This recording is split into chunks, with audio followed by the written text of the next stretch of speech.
กาวะโต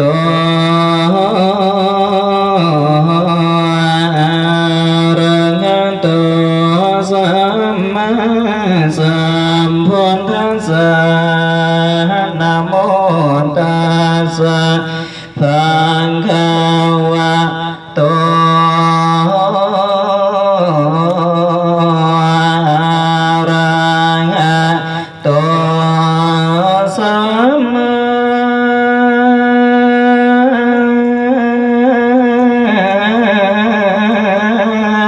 สัมพุทธัสสะนะโมตัสสะภะคะวะโตอะระหะโตสัมมา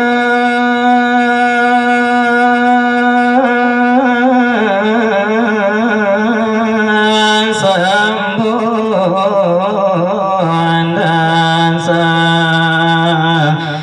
บานีตัวผู้ข้าสิ่งขอกล่าวตามนั้นเรื่องนิทานสนุกได้ยกมาแต่ตอนต้นสมมติตัวของข้าสีสนใสเป็นสื่อ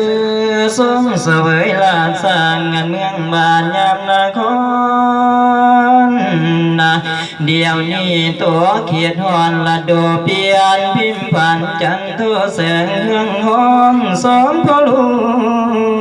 งที่กาเมษายนต้นเดือนห้าสนละทาฟ้าฝนไม่สะพดวงดอกไม้กะบานนั้นจอเจียวางพองมีมากล้วนเพิ่นบากดอกนาผู้ขาเล่าสิมพีผัดนางปองเป็นเจ้าคิดถึงจอมใจเงานังสันดอนพญาเวทนิลเทศจากห้องให้หนีบ้านนางนครบัดนี้ข้าจึงพาคุณเข้าพานิจรนอนป่าหลานกันหาเลสาลีพัมพร้อมมาถึงพี่กะเม็นบุญไม่อยากมาทวนไว้เชิญชวนนุ่งพระเวทให้ลาเพศพันวัดไว้ดังขึ้นเข้าสุนครสองบ้านอ่อนเป็นหัวหน้านั้นพาพุนเที่ยวทองได้12 ขวบเมื่อแต่ดวงดังเจ้าดวงมาพร้อมทั้งสร้างและมาละมวนมัวพลทหารสวงข้าสันข้าเนื้องเขียนบ้านหวงน้ำตกแรงเศร้า